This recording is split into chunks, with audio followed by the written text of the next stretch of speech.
Hi everyone and welcome. I am Chaitanya. You're watching Chai with Chaitanya. This is a place where I talk about books, movies, and fandom. And as you can probably already guess, today I'm here to talk about Sarah J. Maas.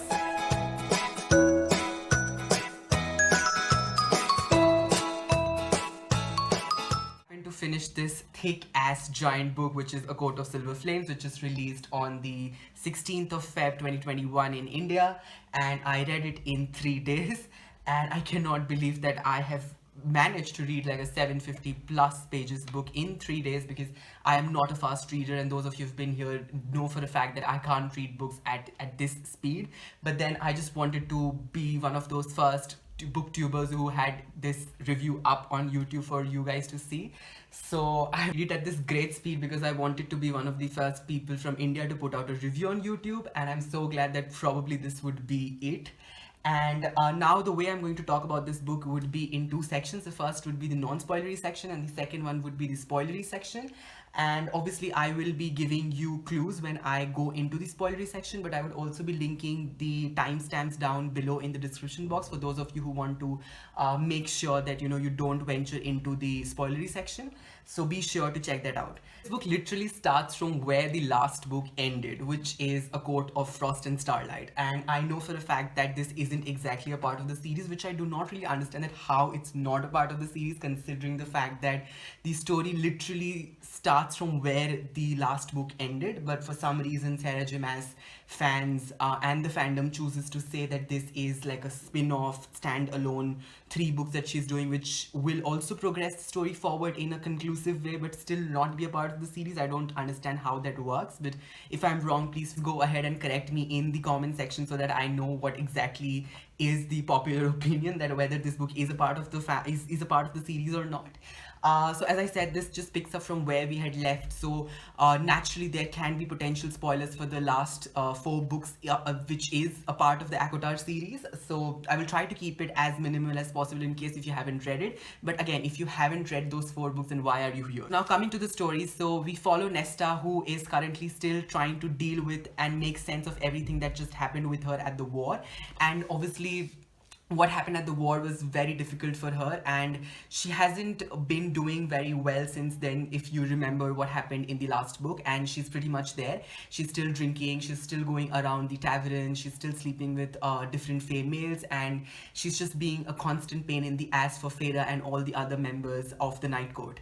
And we pick up this book from a place where Feyre and the rest of the Night Court decides that enough is enough, and now they need to draw a line and put Nesta back in her true form and get to know what her true powers are, because as of now nobody really knows what her true powers are. Even Nesta doesn't know what her true powers are. And so Nesta is supposed to go to the Illyrian camp, and she's supposed to be trained by none other but Cassian himself. And obviously Nesta and Cassian have this banter between them, which has grown to become very awkward, because I think awkward is the wrong word. I think they've just grown to a place where they do not know what is happening and what the other person wants, but it's clear that they truly have something inside of them, inside each one of them, and they want to do a lot of things, but they can't do a lot of things because both of these people are just behaving in ways which the other person does not want to behave. So we just go from there. And obviously after her training session, she's to go and work with Clotho in the library. I'm sorry if the pronunciation for any of these characters are wrong. So I'm apologizing for that in advance for the entire of this video. Apart from that, we also get to see a little bit of Feyre and Rhys, obviously because they are a part of the Night Court, so they have to be there in this book. But again, they're not the center of the story, so you do not get them as much as you would like. I mean, as much as the fandom would like. But for me, this was a refreshing and a very welcoming change, because I honestly had enough of Feyre and Rhys in the first 4 books, and I was constantly tired of Feyre's biased perspective of almost everything that used to happen to her and around her. Apart from that, you also have the Mortal Queens. Obviously I can't tell you in what way they come in or what exactly do they do in this section, so you'll have to watch the spoilery section for that. But they do have somewhat a significant role. It's not that big, it's not that something that you'll be like, oh my god, this is crazy. But yes, they have a role to play. And also have Lucian, Ares, Helion, and to some fair extent even Tamlin. They all do not really play a major role in this book, but then they are just there and you just read them from time to time. Definitely Eris has a greater and a larger role to play compared to all of these people combined, but again, you don't get to see a lot of him. You do have two new characters, one of which I think we all have met already in A Court of Frost and Starlight, who become important in this book. But I think most of the focus is kept on Nesta and on Cassian, and you spend a lot of time with both these characters and you get to see how these two people go from a position where they're constantly at each other's throats to then trying to understand one another, and what draws them to make that understanding, and where do they go from there, and how do they develop this bond where they are completely and madly in love with each other. I think they have always been in love with each other, and that is not a spoiler because I think that has already been mentioned at the back of the book. Not that they specifically that they were madly in love with each other, but the fact that they were in each other's arms healing. So you get to see that how Nesta is able to make that journey and how she's able to traverse the path and finally get some sort of peace. So that is what this book is in its core essence. Quickly going and talking about the story and the plot and what I personally felt for it. So I think that the story, the way the story is structured is very similar to all the 4 books by Sarah J. Maas in A Court of Thorns and Roses series. That is to say that it's very linear and very unidirectional. And I think that is also one of the biggest flaws for this book, because it has really impacted the writing, and something that I will be coming in just a moment from now. But because we are discussing plot and story, so it's also imperative to discuss the new subplots that have been brought in here and the elements that have been brought in here.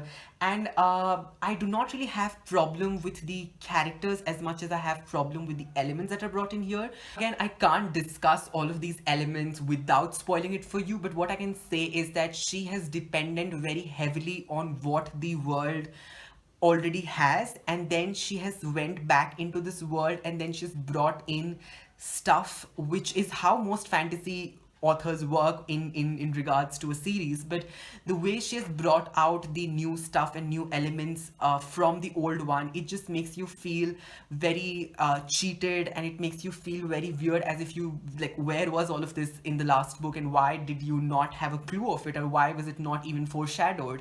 So it just questions your understanding as a reader to pick up on details and grasp on hints that would have probably been there if this is what she had in mind. So I think that the decision to write these 3 books probably came way more later. Also, the subplots are not that interesting. At least I did not found them to be extremely interesting, and in particular I'm talking about the 2 new characters that have been introduced. Initially they are not interesting, but as we go on they do become interesting, and by the end, yes, they are good.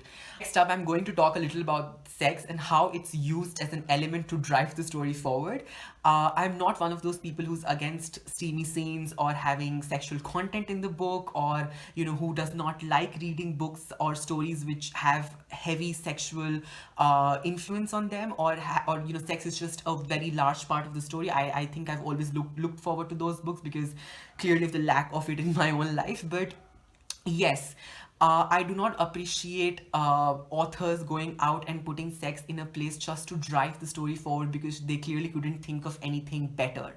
And in this book, in my opinion, the sex has played such a great role, and obviously both these people have very high libidos, that is for sure, but also for the fact that it felt that every time Sarah did not know what to do, she just put in a sex scene for both these people and was like, okay, be happy and let's just move forward. So it's like these fillers are sex scenes. There is a lot of it, like a lot is a lot.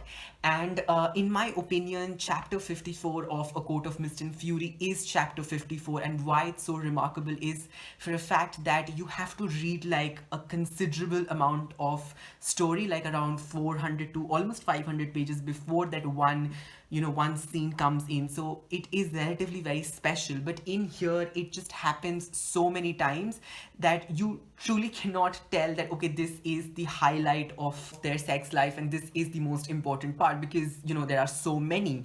And while it's not exactly a bad thing, and I'm pretty sure the people who have been looking forward to this would be really very happy, but in my opinion, when I was reading, I felt that the sex completely overshadowed the political and the action part of this book, because that was relatively like, you know, way less in terms of stakes. So it wasn't that high, and I just personally felt that it's overdone in my opinion. But again, it's something which is very subjective, and I think it's a lot of people who have been looking forward to it would be very happy.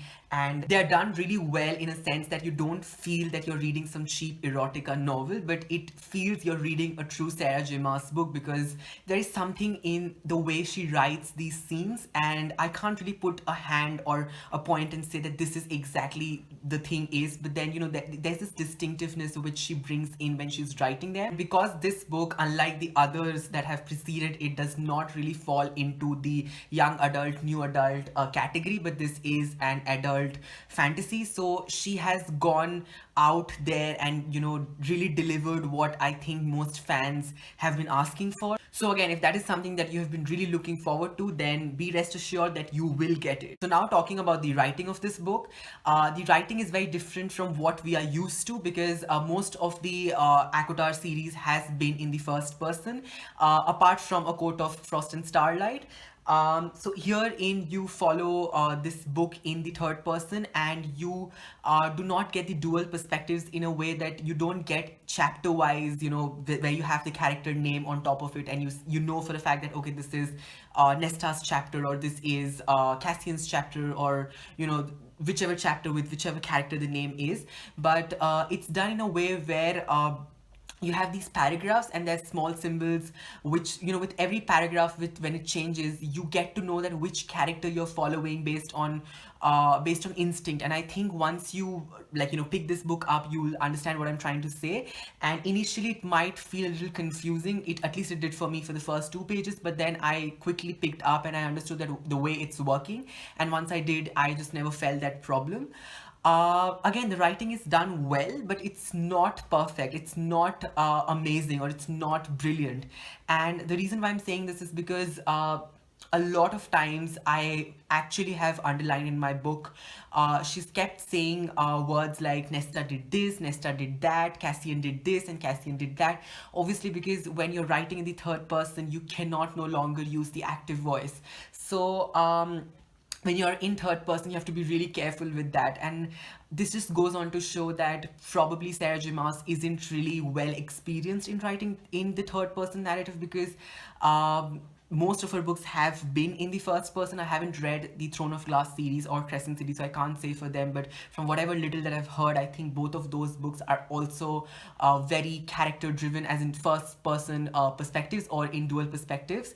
So the third person is probably a relatively newer waters for her, and she's still trying to sail through it. And while she has managed to sail on the water, she hasn't really been able to, you know, give you a very smooth ride. It's very bumpy. Also, a lot of people probably wouldn't care about this, because you know, these are things which most people who read it for the story, or who read it for the characters, really do not bother themselves with. But I think when you're judging a book, it's important to see the way it's also written. The structuring is as important, and the wording and the grammar is as important as the story itself. So yes, another problem that I have with the writing of this book, and with most of the ACOTAR series in general, is the fact that Sarah J Maas continuously and consistently uses a lot of expositionary narrative. Even in here, there is a lot of it. In fact, I remember I have videos for the first book, and I have video for also for the second book. I will be linking them down in the description box below. And I remember talking about expositionary narrative and the way she uses them in those books. And I have also mentioned that I really wanted to see a change as she, you know, as she went ahead, but I did not see that change in the writing. And since this is her latest book, I was really expecting for that change to step in. But even in here, you have long monologues of character just telling their entire story, and just giving out every single detail, be it regarding some artifact, be it regarding some sort of ruler, be it regarding their own life, or just anything else in between. And again, this might not be a problem for a lot of readers, but again, I have been a person who has consistently believed that you're supposed more to show and less to tell. And with Sarah J. Maas, that just doesn't seem to happen. And now I would like to talk a little about the pacing of this book. This isn't exactly only under writing, but this is like combined of writing and structuring. But I think it's important to discuss because the pacing of this book is very different to what we have been given so far. And it's slightly similar to A Court of Frost and Starlight, but not entirely and not precisely. So the way this is done is that you have a lot of moments where not a lot of action is happening, and you have action which is, you know, spread out throughout the book, and which is why it feels very inconsistent. And what I'm trying to say is that there isn't a lot happens because you have to understand that Nesta is training and doesn't want to train. She's being a constant pain in the ass for everyone until she tries to stop being a pain in the ass, and she tries to pick up, and you know, with Cassian and whatever is happening with the new characters.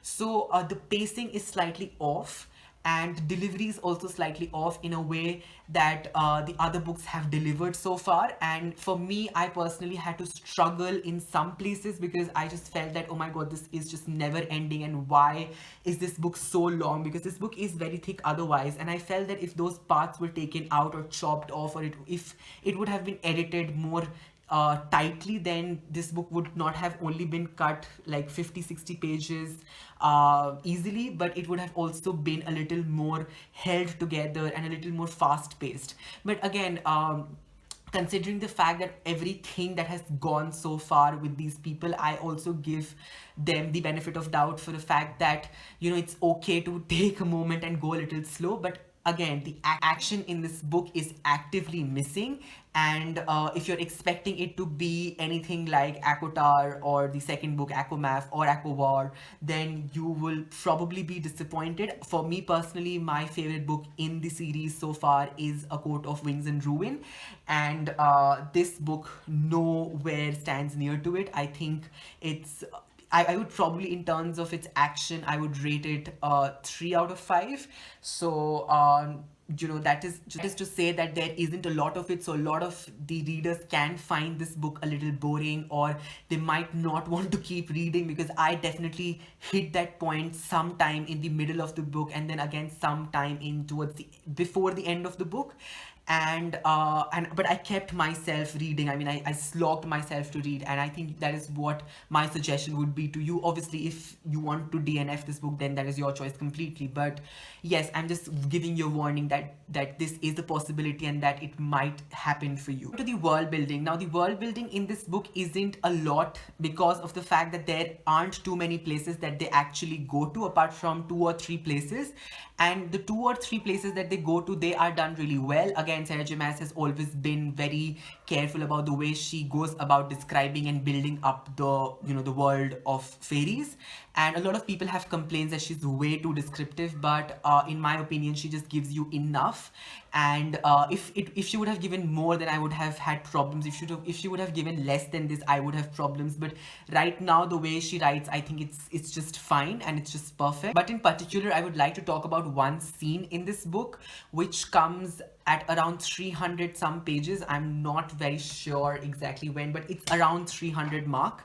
And this scene wherein Nesta, Cassian, and Azriel go to this very weird place is very haunting, and it's not meant to be that haunting. I mean, it's not that scary if you think of it, but the way it's written, it's very atmospheric, and you get the chills, you get the spookiness of it. And I thought it's just me, but my best friend, Bookish Bell 1008, Vaishnavi, even she said that she also felt a little spooked out. And this is something that is new for me, because whenever I've read Sarah J. Maas, I've never had this whole atmospheric feeling that has been consistently missing from her books. Like, obviously her writing isn't as atmospheric as Stephanie Garber or Lee Bardugo or Erin Morgenstern, but in here she competes very closely to those people, those authors. And I don't know what came by, because it's only for that one particular scene, that one particular one chapter or so, or two, 3 chapters or so. No, one chapter, but 2, 3 different paragraphs. And so just be careful. I mean, I know for a fact that some people just do not like getting scared if you are like me and if you sleep alone at night and with lights off. So if you are like that, then just be careful around the 300-page mark. Now talking a little about the characters, and I particularly enjoyed reading Nesta and Cassian's story so much because I had been looking forward to Nesta and Cassian for way too long. I think I have had my interest in Nesta ever since the first book, because if you remember, the glamour that Tamlin puts on her doesn't work, and I was very interested to know that how and why it did not work. Obviously there is this thing where she was holding on to some copper or some sort of metal, and that's just given as an excuse, but I think that there is more to that, and it's sad because it's never explored at great lengths, but again, it probably doesn't need to be explored at great lengths because it's already meant for the fact that Nesta was supposed to become this person later in her life.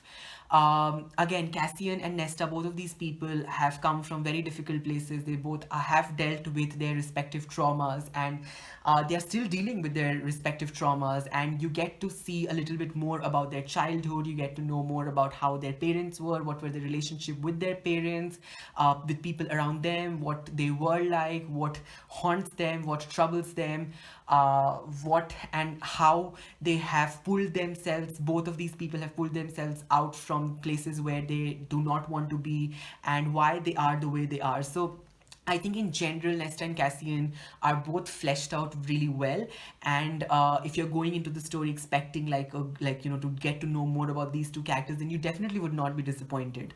Coming to the new characters, the two characters that have been introduced in here now, they were interesting to an extent where they were interesting because they were new. The fact that we're following them and their story for the first time, but they did not interest me or fascinate me to an extent where other characters in the past have, and that is probably because both these two characters are very similar to what we've already learned and what we've already seen so far in the fairy world, because their character arcs which happen throughout the story are very similar.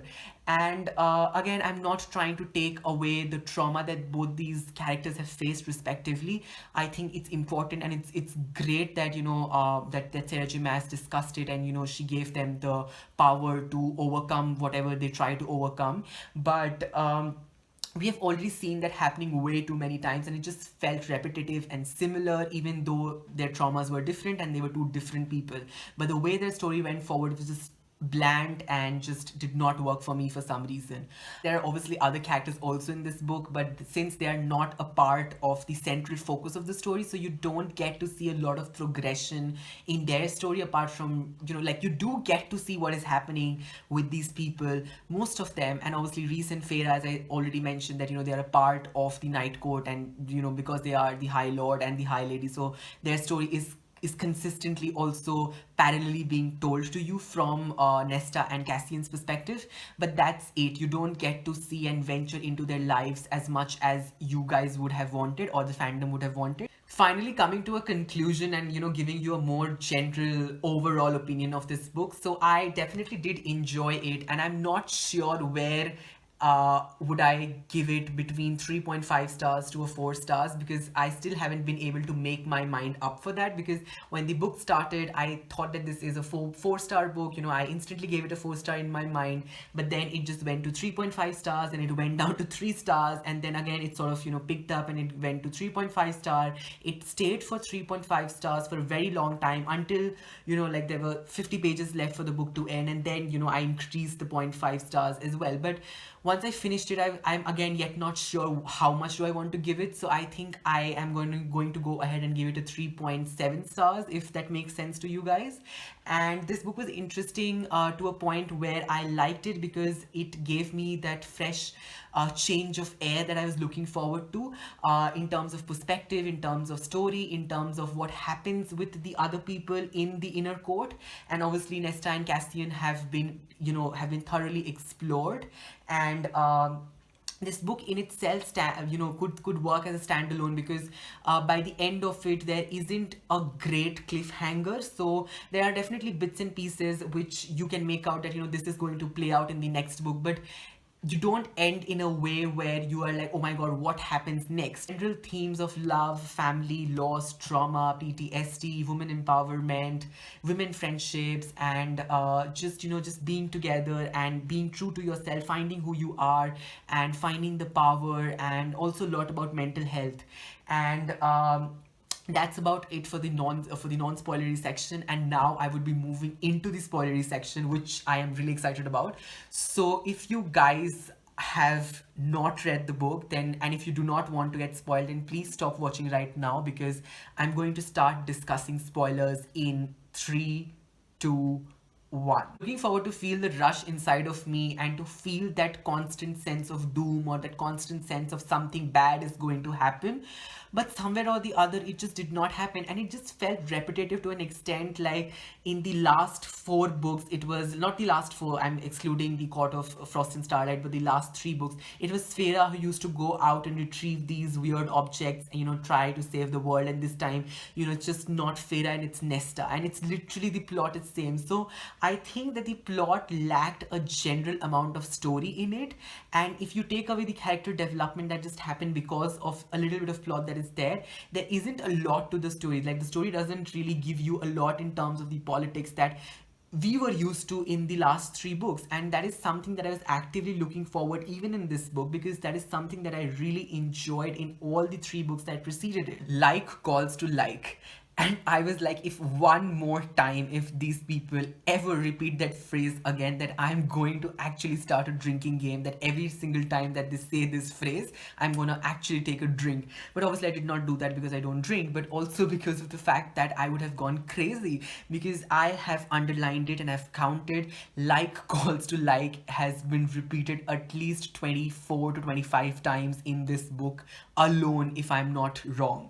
Chunk of this book was about mental health and how PTSD impacts people's lives. Specifically, all of these people had PTSD in a lot many ways, and it just felt very weird to me in the sense because Nesta's PTSD and even Cassian's PTSD has been really handled with a lot of ease, and it has been handled in a very sensitive and a very in a very way where you give them empathy and you understand that why they are doing the things that they're doing. Because honestly, Nesta has been only in pain in the ass, and the reason I keep saying pain in the ass, because that is what she has been so far to other people around her.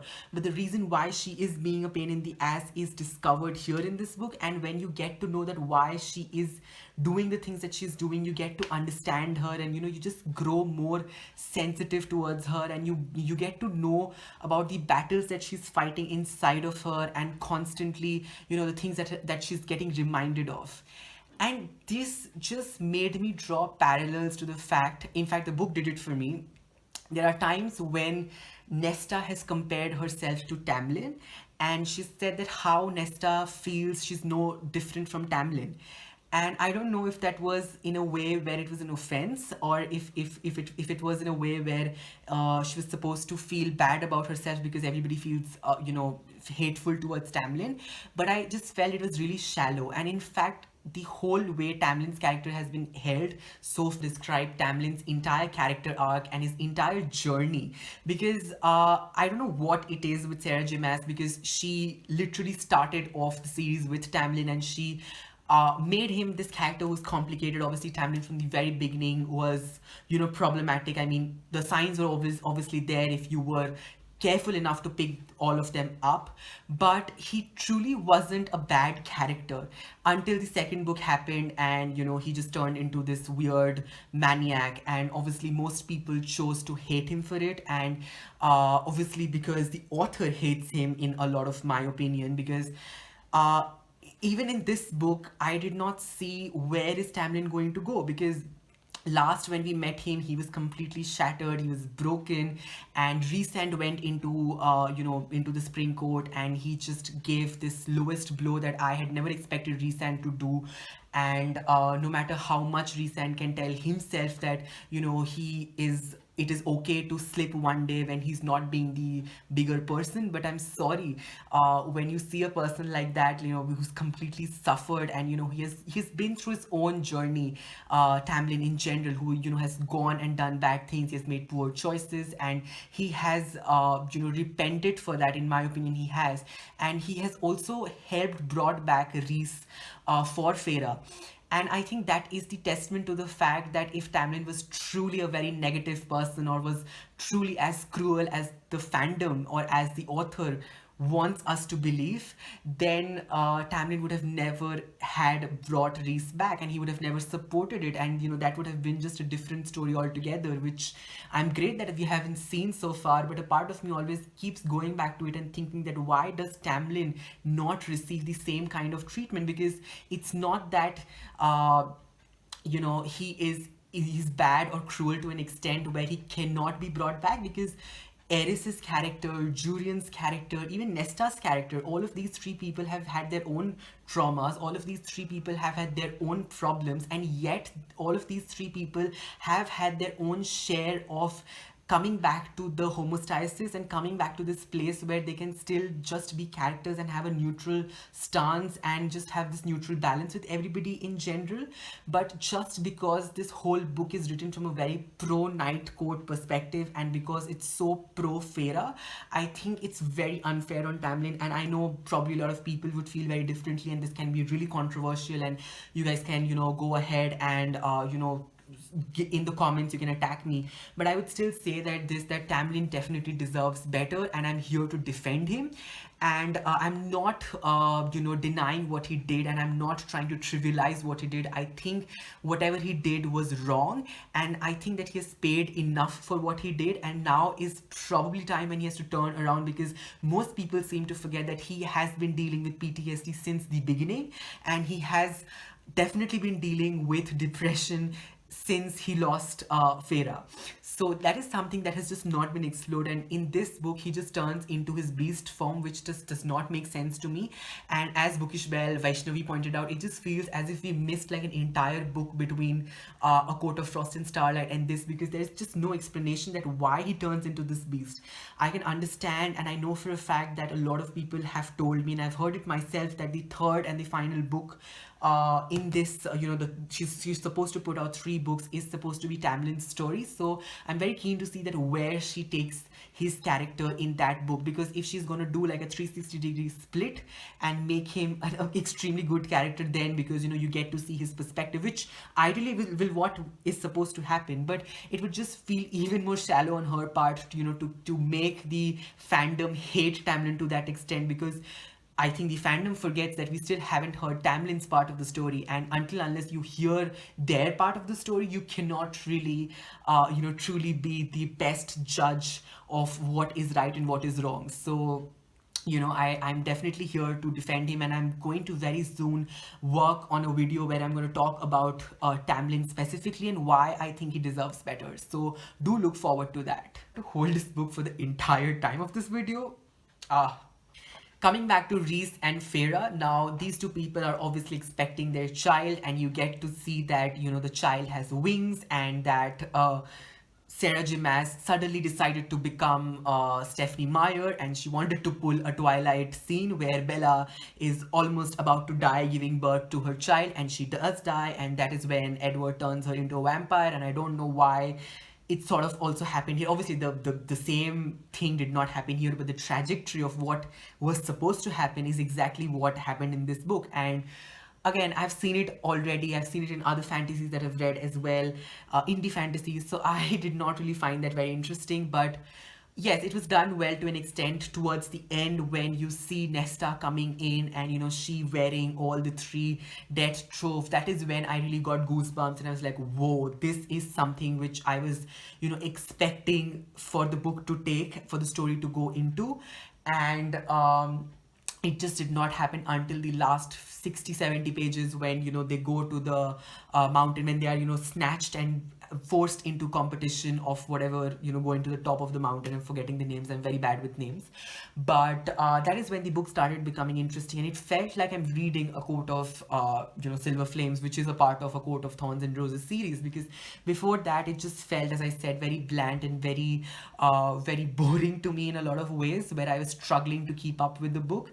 And I did not have problem with Nesta just constantly trying to go down the 10,000 steps of the House of Wind, or she is trying to make out and having sex with Cassian. But in the way where other things were mentioned, like there were just no court politics, and I, for that matter, was expecting a lot of court politics. Because when the last book ended, and I'm talking about A Court of Wings and Ruin, and again a little bit also about A Court of Frost and Starlight, so we had seen that the entire seven courts of Prithian had come together, and there was a lot of politics that went around, there were a lot of clashes, and there were also a lot of easy bond between some of these courts, and there were a lot of potential in general to see something happening between them. But that was just not explored in this book for some reason at all, and I couldn't keep again a point to the fact that why was it not explored, because it would have made for such a great plot.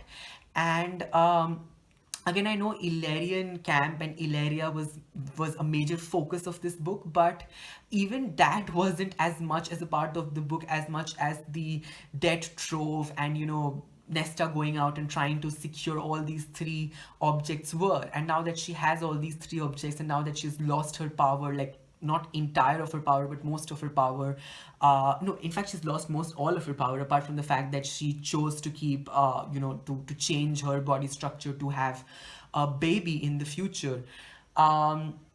So in general, if you ask me, I enjoyed this book to an extent where I liked that it was different from what I have read in terms of the character who was narrating it. But I was not very satisfied with this book as a whole until the last, as I said, 60-70 pages. So if you're someone who's looking forward to read this book solely because you are a crazy fan, then obviously go ahead and read this. I don't think my review is going to make any changes to that. But yes, what I would tell you is that this book has got good intent, and the development of Nesta's character has been handled here is really done well.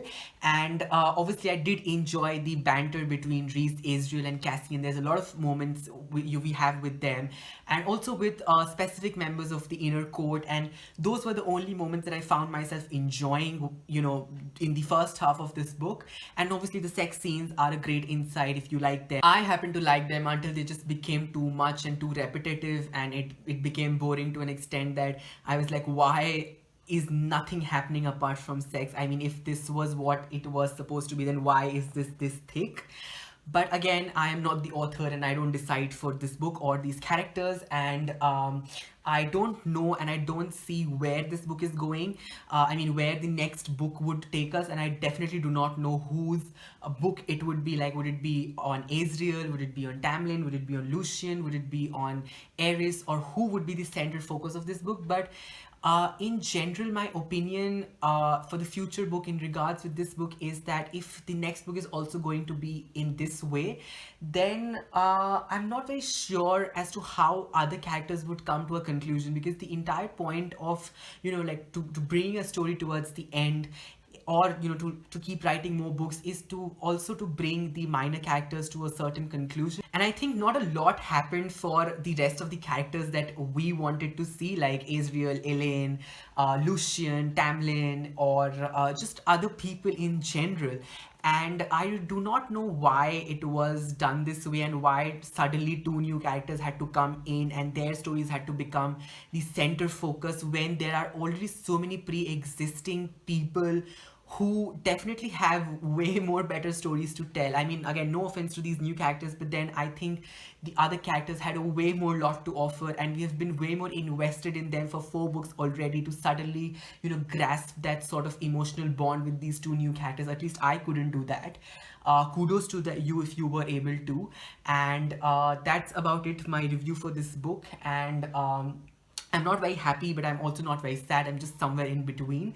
I think I would take some time and process and think about what I feel for this series as a whole, and then would like to come back and talk a little about my predictions for the next book. So do keep an eye on that. And also, if you liked this video, then please do give it a thumbs up and subscribe to this channel, because I'm super new and I'm trying to grow. A part of the reason, as I said in the beginning of the video, is that I put out this video so early and I read it in 3 days is because I wanted to be one of the first people to put it out on YouTube. I'm pretty sure that I am no longer the first person to put this review out on YouTube, but at least I am the first Indian, so it just makes a little bit of sense. I know I have spoken a lot of controversial stuff. I have given out a lot of unpopular opinions, so I am expecting that a lot of you would have a lot of things to say about these characters of this book in general. So I am always available on all my socials. You can feel free to comment below, and I would be linking down all my socials also in the description box, so feel free to check them out. And that's about it for this one. Seeing you guys soon in another video, another time. Till then, keep watching and keep reading. Bye.